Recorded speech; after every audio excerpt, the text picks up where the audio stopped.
Cuando Judá se convierte en Israel. Resumen. Judá no siempre ha sido Israel.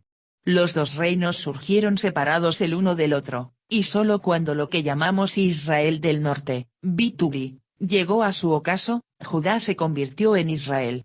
Esta fusión cultural e histórica fue un proceso continuado, pero tuvo tres momentos importantes: a. Con las migraciones escapadas de israelitas a Judá, tras el colapso del 732 AEC y el 722-720, b. Con la reforma del rey Josías, cuando surgió la ideología del Pan Israel, y c. En la convivencia entre deportados israelitas y judaítas en el exilio asirio. En el período persa, Judá es ya una referencia para el territorio, e Israel se refiere al pueblo. A finales del período persa surge el conflicto entre el Parvak de Jehud y el Medinta de Sabain, sobre quién es el verdadero Israel, un conflicto que se agudiza con la dinastía Hasmonea. Por lo tanto, es incorrecto utilizar el concepto Reino del Norte y Reino del Sur para referirse a Israel y Judá. Consideraciones iniciales. La Biblia, y por tanto también los historiadores hasta los tiempos modernos, presentan a Israel y a Judá como una gran entidad unitaria que se formó conjuntamente y que en el transcurso de su historia se dividió en dos partes, 1 Reyes 12. Sin embargo, es necesario saber que Israel y Judá surgieron como dos reinos separados, y que nunca formaron una unidad antes del reinado hasmoneo, 134-63. Cuando Israel ya no era Israel y Judá ya no era Judá. Esta premisa es fundamental para la comprensión de lo que pretendemos exponer en este artículo. Norte de Israel 2. La aparición del Israel del Norte sigue siendo en gran medida una incógnita. Lo que se sabe es que nació poco a poco en las tierras altas centrales de Canaán, en la región conocida posteriormente como territorio de Benjamín, que se encuentra un poco al sur de la montaña de Efraín, entre Betel, Ay y Gilgal. En la Biblia encontramos recuerdos antiguos que señalan esta región como el lugar de nacimiento de Israel. Nos referimos, por ejemplo, a 1 Sam 9,1-12-14. En esta unidad bíblica encontramos varias localidades morfológicamente relacionadas: Gabaa de Saúl, Gabaa de Benjamín, Gabaa de Elohim, Geba y Gabaón. Todas están en el territorio de Benjamín y todas tienen en común la raíz Gebe apóstrofe, montaña. Por lo tanto, según el relato bíblico, el comienzo de Israel, con Saúl como su jefe, podría identificarse como reino de la montaña. Kaefer, 2016, p. 402-426. Lo que sigue después de Saúl es confuso. No tenemos información extrabíblica sobre Jeroboam y sus sucesores. Israel solo entra en la historia con Obi, que, según la narración bíblica, toma el poder en Tersa, tras matar a Zibri, uno de los comandantes del ejército, que también había usurpado el poder. 1 Rey 16,8-22. Con Obi comienza una poderosa dinastía, que gobernará durante unos 42 años, 884-842. Ori, Ahab, Ococías y Joram serán los reyes de esta dinastía. Los años de reinado de la dinastía Orid serán los de mayor desarrollo del Israel del Norte. Es la primera vez tenemos informaciones de fuera del mundo de la Biblia que confirman la fuerza de Israel en este periodo. La arqueología ha confirmado la expansión del territorio israelita durante este periodo a través de la presencia del estilo arquitectónico Ovid en la construcción o reconstrucción de fortalezas, especialmente en el estilo de las murallas y puertas 3. De esta época datan los suntuosos palacios excavados en Megiddo y Samaria, con bloques de piedra y capiteles de piedra decorados en el estilo proto-eolio, similar al estilo greco-eolio, que solo se conocería mucho más tarde. La evidencia de la expansión ovida se confirma también en los artefactos producidos por los grandes enemigos de Israel, en los que el Israel norte se menciona siempre como casa de Ovi, B2B. Tal es el caso del monolito de Kurt de Salmanasar-y, que se refiere a Ahab al mando de un ejército de 2.000 carros y 10.000 soldados de a pie, Pritchard, 1950, pp. 278-279. Y la estela de Mesa, donde el rey de Moab declara que la dinastía Orid se apoderó de las tierras de Moab durante 40 años, Gressman, 1926-1965, p. 440-441-4. Y, por último, en la Estela de Dan, recientemente descubierta, 1993-1994, donde Hazael, rey de Aram, afirma que Israel había tomado las tierras de su padre, el rey Hadadezer y Ben-Hadad y, Biran, Nabé, 1995, pp. 913-5. Finalmente, con los Óridas, Israel Norte se convierte, por primera vez, en un estado independiente, capaz de enfrentarse a los grandes reinos de la época, como Aram, Siria, y Asiria. Israel Norte extiende las fronteras de su territorio, al oeste, hasta el mar Mediterráneo, al norte, hasta Dan, al este, sobre Galaad, al sur, sobre Judá, Amón, Moab y Edom, hasta el puerto de Acaba. Es posible que los escribas de Josías, a finales del siglo VII a.C., se inspiraran en la memoria de estos hechos para elaborar la teoría de la gran monarquía unida de los reinados de David y Salomón, de Mendonça, 2017. Hazael y la dominación aramea. Según 2 Reyes 9:10, el último rey de la dinastía Orida fue Joram, que fue asesinado por Jehú, el comandante de su ejército 6. El hecho es que, tras el ascenso al poder de Jehú, Israel Norte queda prácticamente reducido al territorio de Samaria, y los demás territorios son dominados por Hazael, 2 Re 10,32-33.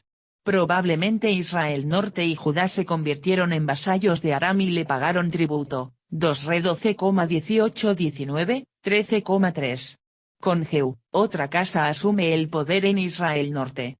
Jehú es de la casa de Nimsi, una familia poderosa conocida en la Biblia, 2 Reyes 9,2.14, y que tenía su base en la ciudad de Rehob 7, Mazar, Panit Cohen, 2007, Caefer, 2016, p. 39-48. ¿Cuánto tiempo duró el dominio arameo sobre Israel y Judá, y con qué intensidad? Es difícil de saber con exactitud. Lo que sí se sabe es que hubo constantes conflictos entre Aram y Asiria, especialmente en la época del rey Salmanasar I, 858-824, como demuestra la famosa batalla de Karkar en el 853 a.C. entre Asiria y una coalición coordinada por Aram e Israel. Jeroboam y la relación con el imperio asirio. Tras la muerte de Jehú, 842-814, su hijo Joacaz, 814-800, y su nieto Joás, 800-788, reinaron en su lugar. Durante el reinado de Joás, Asiria experimentó un fuerte desarrollo económico y político, y comenzó a tomar los territorios de Aram. Uno de los grandes responsables del crecimiento político asirio es el rey Adad-nirari Iji, 810-783. Israel se independiza entonces del dominio arameo y se convierte en vasallo asirio. Este cambio fue positivo para Israel Norte, ya que le permitió recuperar el control de los antiguos territorios que habían sido tomados por los arameos, 2 Re 13,35. Es entonces cuando sube al trono Jeroboam y, el reinado más largo de la historia en Israel Norte, 788-747. Aunque el escritor deuteronomista trata el reinado de Jeroboam de forma muy negativa, no puede ocultar la magnitud de sus logros. Jeroboam restauró las fronteras de Israel desde la entrada de Hamat hasta el mar de Arabia, 2 Re 14,25. Esto también lo confirman los escritos encontrados en Kuntillet Agrut, como se ha visto más arriba. Es decir, Jeroboam restablece en buena parte las fronteras del antiguo territorio Odida, que más tarde serán atribuidas a Salomón, 1 Re 5,1, 8,65. Prueba de ello son los 63 óstracos de este periodo encontrados en las excavaciones de Samaria en 1910. Estos óstracos registran la existencia de un sofisticado sistema de recaudación de tributos destinados a Samaria y pagados por los terratenientes, cuyos nombres aparecen en estos óstracos. El Imperio Asirio. La muerte de Jeroboam coincidió con el ascenso al poder del rey asirio Tiglat-Pileser I, 745-727-8, quien, al igual que Hazael, llegó al trono como un usurpador. Tiglat-Pileser I retomó una ideología impresa por Salmanasar I, basada en el dominio universal del dios Asur, que se había convertido en la cabeza suprema del panteón sumerio, destronando a Enlil. Asur era el dios de todas las tierras y el rey asirio era considerado la extensión del poder de Asur.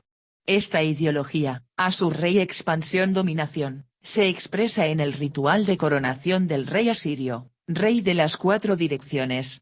Tiglat-Pileser I fue el primero en exigir este título, después de Salmanasar I, casi 100 años después, Aster, 2017, p.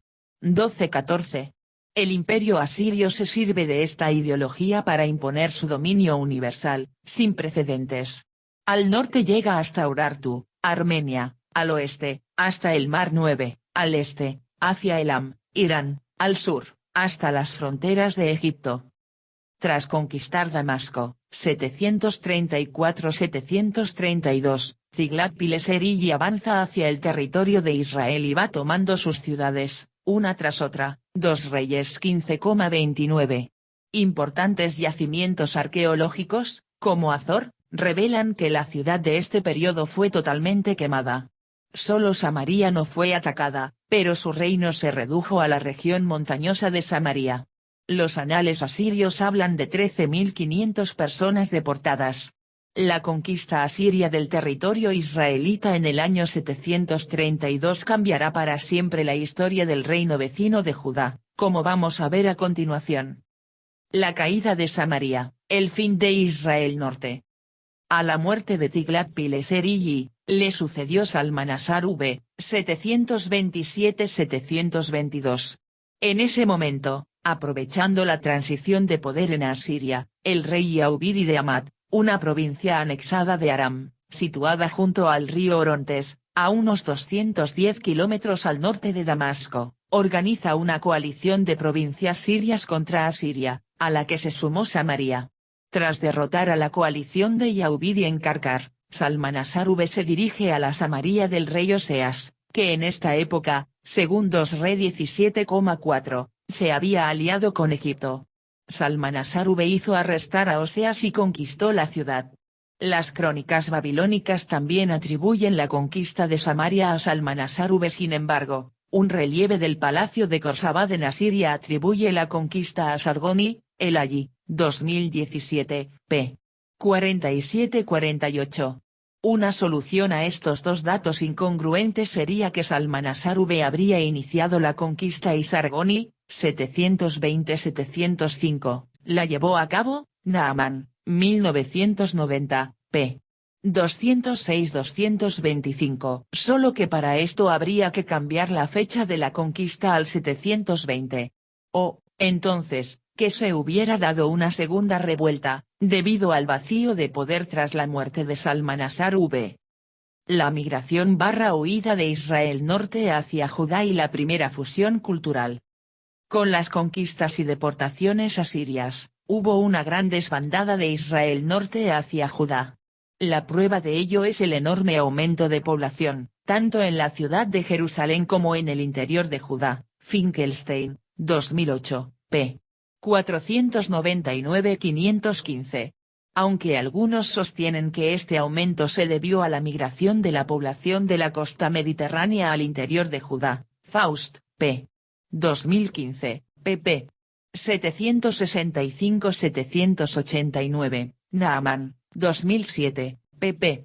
2156, no parece haber duda de que el gran contingente procedía tanto de la capital de Samaria como de las zonas interiores de Israel Norte. Aunque la mayor leva debió de producirse tras la caída de Samaria, 722-720, es probable que ya hubiera comenzado con las conquistas asirias del 732. Además, es de imaginar que Judá era solo uno de los destinos de los fugitivos, el más cercano. Otros grupos debieron trasladarse a Egipto, Ger 24, 44, Moab, Edom. Territorios que no habían sido anexionados por los asirios. Los relatos bíblicos parecen guardar silencio sobre esta huida de la población de Israel norte a Judá. Schute, 2012, p. 57. Esto parece intencionado, ya que tampoco se menciona a los deportados masacrados asirios en territorio judío, especialmente en la región entre Gezer y Hadid, como veremos más adelante. Quizá los relatos, como los de Os 9,16, An 2,46, Mic 2,7, 3,1.912 etc., son reflejos de este contexto de deportación y huida. Se cree que el desplazamiento masivo de la población israelita fue una de las razones del enorme aumento de la población y del avance económico que Judá logró en este periodo. Otro factor fue la integración de Judá en la vasta red comercial asiria. Todo esto llevó a Judá a una etapa de desarrollo nunca antes alcanzada. Cabe imaginar que entre los emigrantes había técnicos, escribas, ingenieros, etc., un cuerpo de profesionales mucho más cualificado que el que existía en Judá. Se habría desarrollado la escritura en esta época en Judá, como parecen suponer los libros proféticos más antiguos, como Oseas y Amós, el primer Isaías, parte de la historiografía, etc. Es posible que así fuera, como afirma Johannes Renz, 1997, que trata de demostrar mediante el estudio paleográfico la influencia de la tradición de la escritura de Israel norte en Judá. Al llevar las tradiciones del Israel norte a Jerusalén, los escribas habrán iniciado la integración de las dos historias. Nos parece que este fue el primer y quizás el mayor momento de integración poblacional y cultural entre Israel y Judá. Incluso es de suponer que los israelitas tuvieron una gran influencia en la rebelión de Judá contra Asiria en el año 704 EC. Esto, a nuestro entender, explicaría el motivo de la revuelta judaíta, ya que Judá se vio enormemente favorecida por la política del imperio asirio, y no habría motivos para rebelarse. La incitación de los refugiados israelitas, que albergaban un gran odio contra los asirios, llevó al gobierno de Ezequías a la rebelión. De hecho, según 2 Reyes 21,19, la nuera del rey Ezequías, madre del rey Amón, su nieto, era natural de Jatba, una localidad de Israel norte, lo que podría ser una prueba de la presencia en Jerusalén de familias ricas procedentes de Israel norte. Schniedewin, 2011, p. 105-115. Si es así, es posible que la presencia de ingenieros israelíes contribuyera en la reforma de la muralla de Jerusalén para hacer frente a los asirios. Es conocida la fama de la alta tecnología de la ingeniería de Israel en la construcción de fortalezas, murallas, fosos, etc., desde los tiempos de la dinastía Omida, de Mendonça, 2017-10. Un ejemplo es el impresionante sistema de agua de Megiddo, construido por ingenieros israelitas, probablemente durante el reinado de Jeroboam y. Su amplia experiencia puede haber sido muy útil en la excavación del famoso túnel de Ezequías, 2 Re 20,20, que tenía por objeto abastecer a la ciudad ante un inminente asedio asirio. En la misma línea, la probabilidad de la participación de la ingeniería israelita en la construcción de la Gran Muralla de Laquis, la principal ciudad judaíta después de Jerusalén, 2 Reyes 18,13-14.17, que fue construida en este periodo. Schute, 2012, p. 58. Este fue, por tanto, el comienzo y el momento más importante de la fusión histórica y cultural entre Israel norte y Judá. Algunos factores fueron ciertamente determinantes para hacer posible esta integración: la proximidad territorial, cuando, para la población en general, las fronteras no estaban bien definidas, o ni siquiera existían; el factor lingüístico, se hablaba la misma lengua en Israel y en Judá 11, con alguna posible diferencia de acento. Jue 12,56, Frebel, 2018, p. 397-426, el largo y casi permanente dominio de Israel norte sobre Judá, que llevó a una continua presencia de funcionarios de un reino en la capital de otro reino, y, finalmente, la creencia en los mismos dioses, con el predominio de Yahvé, el dios nacional, con la posible diferencia en la forma de culto de un santuario, Samaria, Betel, A otro, Jerusalén. Josías y la ideología del Pan Israel. El segundo momento de fusión más intenso tuvo lugar en el reinado del rey Josías, 640-609. Aunque el poder económico de Judá durante el reinado de Josías era mucho menor que en el periodo de Ezequías, la reforma josiana, 2 Re 22-23, desempeñó un papel teórico mucho mayor que la de Ezequías.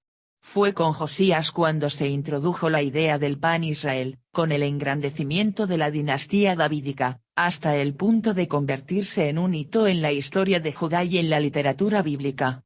Es comprensible que detrás de esta ideología hubiera un proyecto político expansionista de los gobernantes de Jerusalén.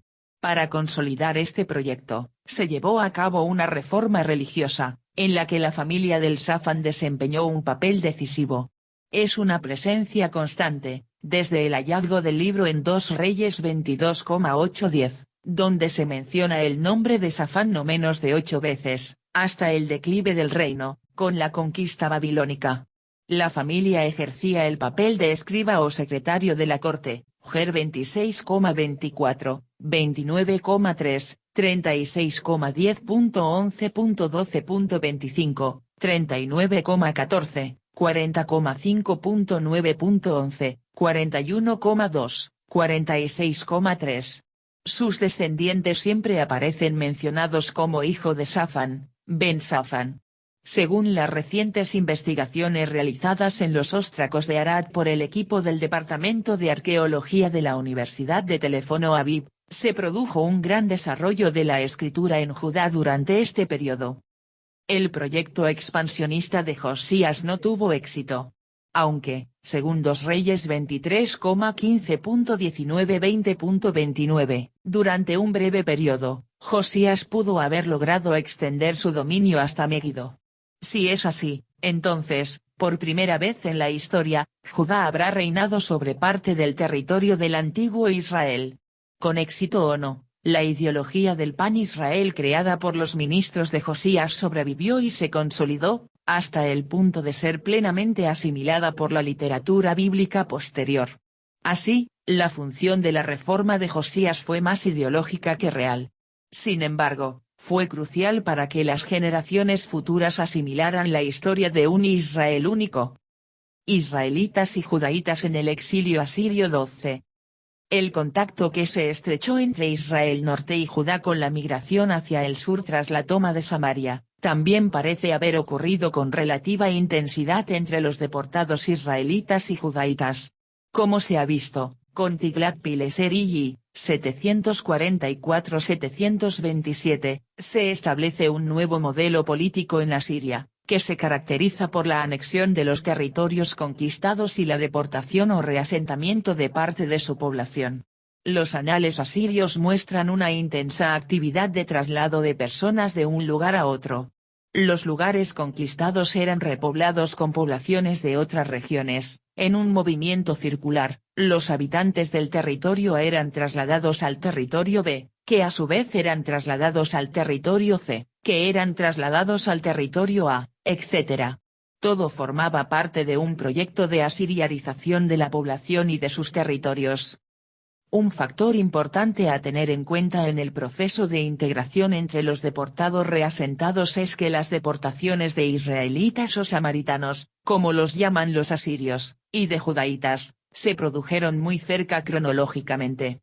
Para los israelitas hubo dos momentos definitorios, las deportaciones tras el derrocamiento de Samaria en 732, con Tiglat-Pileser y luego con la conquista y anexión de Samaria en 720-22, con Sargoni, cuando, según la estela de Nimrud, fueron deportadas 27.280 personas, el allí, 2017, p. 50-51. La mayor oleada de esta deportación, según los anales asirios, habría comenzado solo a partir de 716. Para los judaítas, la deportación tuvo lugar después del derrocamiento de Ezequías en 704, con Sennacherib. Así pues, en un espacio de menos de 30 años, tres grandes fases de deportación. Y un espacio de 10 a 15 años separa la deportación de samaritanos y judaítas. Y, Según parece, ambos grupos fueron reasentados en los mismos lugares. El texto bíblico que puede servir de referencia sobre los lugares a los que fueron deportados los israelitas es 2 Reyes 17. Cabe señalar que, con toda probabilidad, los VV 7:23, que tratan de la causa de la ruina de Israel Norte, con fuerte énfasis en el culto practicado allí, son añadidos.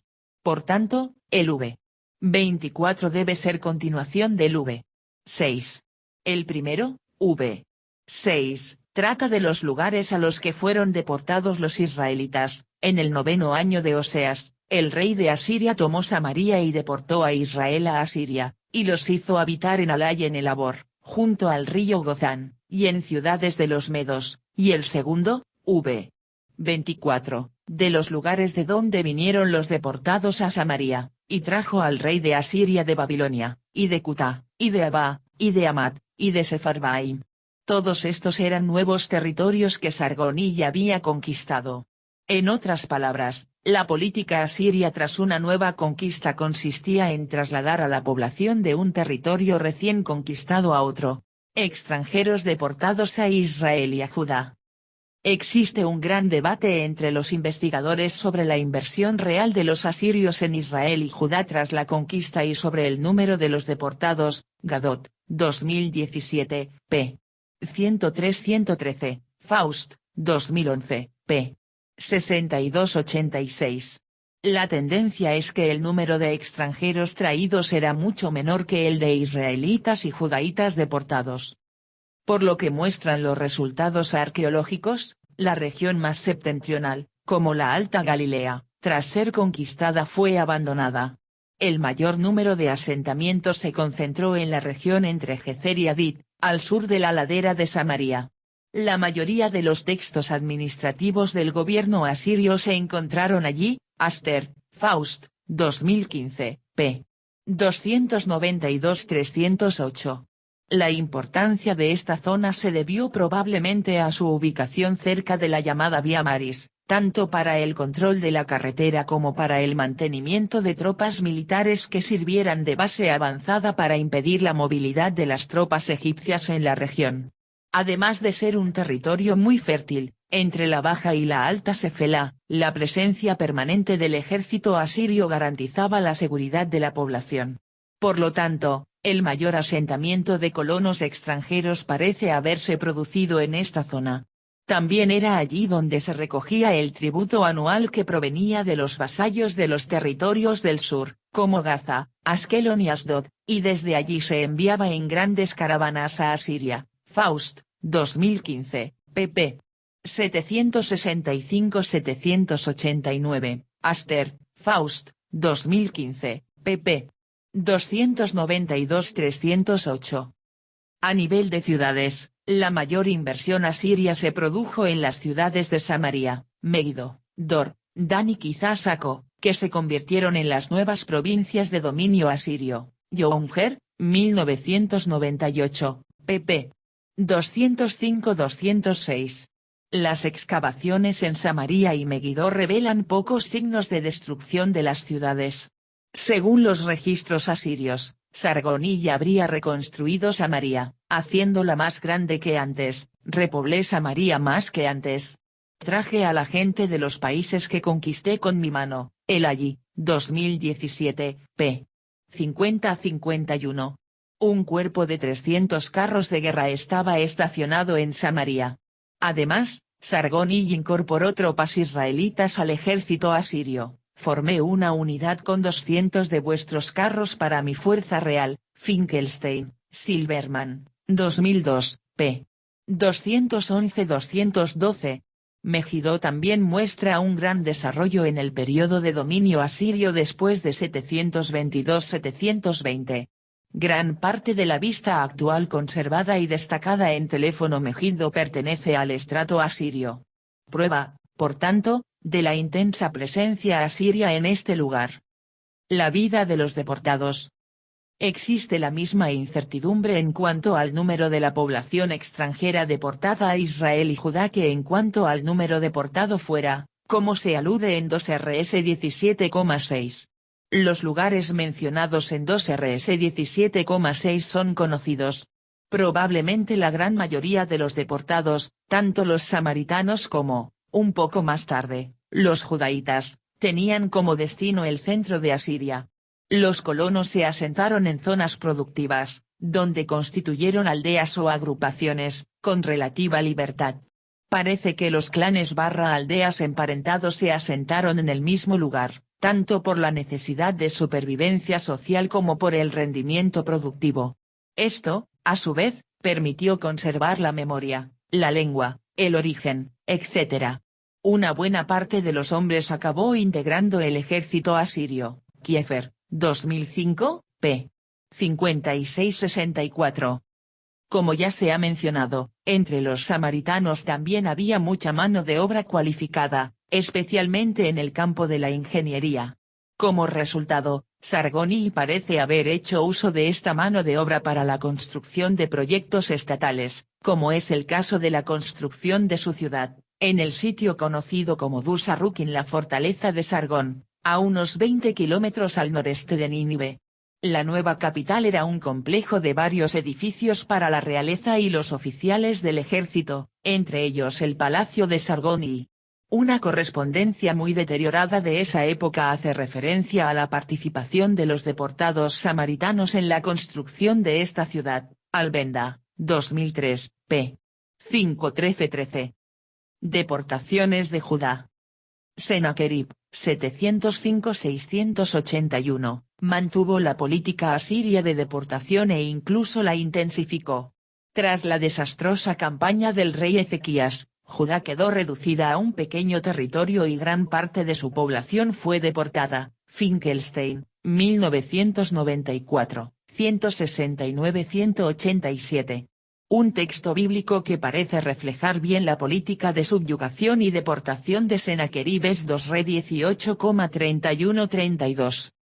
No escuchéis a Ezequías, he aquí que así dice el rey de Asiria, haced conmigo la bendición y salid hacia mí, y comed cada uno de su vid, y cada uno de su higuera, y cada uno beba agua de su pozo. Hasta que venga y te lleve a una tierra como la tuya, una tierra de grano y mosto, una tierra de pan y viñedos, una tierra de olivos y miel, y vivirás y no morirás. 14. Y no escuchéis a Ezequías, pues os incita diciendo, Yahvé nos librará. En otras palabras, el texto da a entender que, tras la conquista, la población fue deportada y se instaló en el campo, donde pudo cultivar la tierra y vivir de su producción. Sennacherib informa así de la sumisión de Ezequías tras su triunfo sobre la coalición. En cuanto a Ezequías, el judaíta, que no se sometió a mi yugo, asedié 46 de sus ciudades fortificadas, fortalezas y las numerosas aldeas cercanas, y las conquisté. Arrebaté a 150 personas, jóvenes y ancianos, hombres y mujeres, mulas, burros, camellos, ganado grande y pequeño, más allá de toda cuenta, y los consideré un botín. Pritchard, 1950, p. 287. Esta descripción es similar a la pintura en bajorrelieve que Sennacherib hizo en su palacio para representar la conquista de Laquis. Kiefer, 2012, p. 41-44, la última ciudad tomada antes de negociar la rendición de la capital Jerusalén. Al final, Israel Norte y Judá corrieron la misma suerte, fueron conquistados y deportados a una tierra lejana. Sin embargo, la memoria de la tierra y la cultura de ambos permanecieron vivas y cada vez más unificadas. Relaciones de los deportados con su tierra de origen. La integración que se produjo entre israelitas y judaítas en Jerusalén tras la caída de Samaria se mantuvo o incluso se intensificó entre los deportados. Es probable que entre los judíos deportados por Sennacherib hubiera también israelitas que habían emigrado del norte y se habían integrado en Judá, y que se habían establecido en los mismos lugares a los que fueron llevados los samaritanos. Del mismo modo, es muy probable que los deportados mantuvieran un contacto relativamente amplio con su tierra natal. Este contacto tenía lugar principalmente a través de las autoridades de Judá y Samaria, llamadas embajadores, que viajaban anualmente a la capital asiria para entregar elevados tributos, recibir la domesticación y jurar lealtad. La reunión anual en el palacio del rey, era el medio más eficaz para transmitir la ideología asiria a sus vasallos, que a su vez la transmitían a sus subordinados. Aster, 2017, p. 11-18. También es posible que existiera alguna expectativa por parte de los exiliados de un futuro retorno 15, que poco a poco se convirtió en una tradición del retorno del exilio de Israel Norte 16. También es posible que, años después, esta tradición influyera en el regreso de los exiliados de Babilonia. En el exilio babilónico todavía es posible percibir alguna diferencia entre los representantes de Israel Norte y los de Judá. Al menos eso es lo que da a entender el libro de Ezequiel. El narrador deja claro que entre los exiliados babilónicos convivían dos grupos, uno que representaba a los ancianos de la casa de Judá, Ez 8,1.17, y otro que representaba a la casa de Israel, 8,11-12, 14,1, 20,1.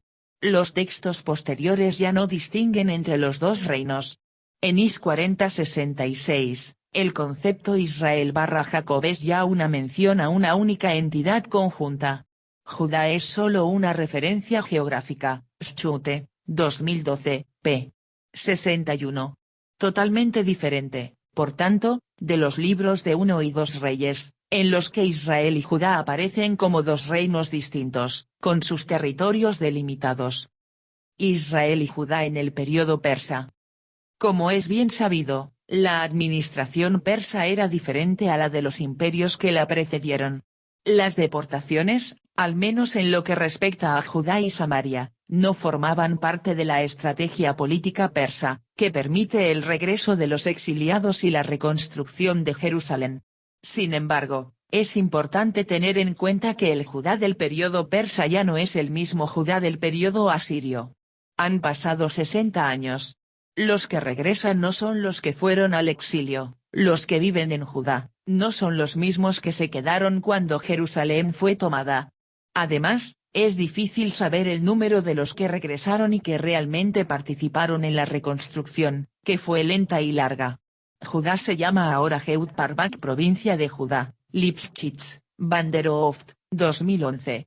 La información de Esdras y Nehemías sobre el inicio de la reconstrucción refleja probablemente una realidad mucho más tardía de lo que se afirma en los dos libros. Finkelstein, 2018. Del mismo modo, la Samaria del período persa ya no es la misma que antes del 720 AEC, aunque gran parte de su cultura, incluida la religiosa, debe haberse conservado. Leit, 2014, pp. 267-304. Ahora se llama Sagain Medinta, pero sigue siendo fuerte y más importante para el dominio persa que Judá. También es posible que en este primer periodo en la relación entre Samaria y Jerusalén no existiera la tensión que relatan los libros de Esdras y Nehemías. Esta tensión es probablemente un reflejo del conflicto que se formó con la dinastía Asmonea, a partir del 135 AEC. Cuando Judá se convirtió en un estado independiente e inició una política expansionista y conquistadora, que culminó con la destrucción del templo samaritano del monte Garitzim en el 128 AEC con la dinastía Asmonea, Jerusalén retoma la ideología del Pan Israel, introducida por el rey Josías, pero ahora sin el énfasis del protagonismo davídico, ya que los asmoneos no eran de ascendencia davídica. También es cuando se intensifica la disputa sobre quién es el verdadero Israel. Es decir, en este periodo, la idea de que Judá es Israel, ya está forjada. Es probable, pues, que con los asmoneos nazca la expresión hijos de Israel, Bene Israel, en paralelo con el concepto hebreos, GN 1,13, 39,14.17, 40,15, 41,12, 43,32, ex 1,15.19, 2,6.11.13, posiblemente un poco más antiguo. Mientras que en los 2.4 hay una clara distinción entre hijos de Judá e hijos de Israel, en ex 2,1.13, 2,23.24, 3,9 etc., los hijos de Israel representan un solo pueblo. Así, también la expresión ancianos de Israel, ex 3,16, significará un grupo de un pueblo.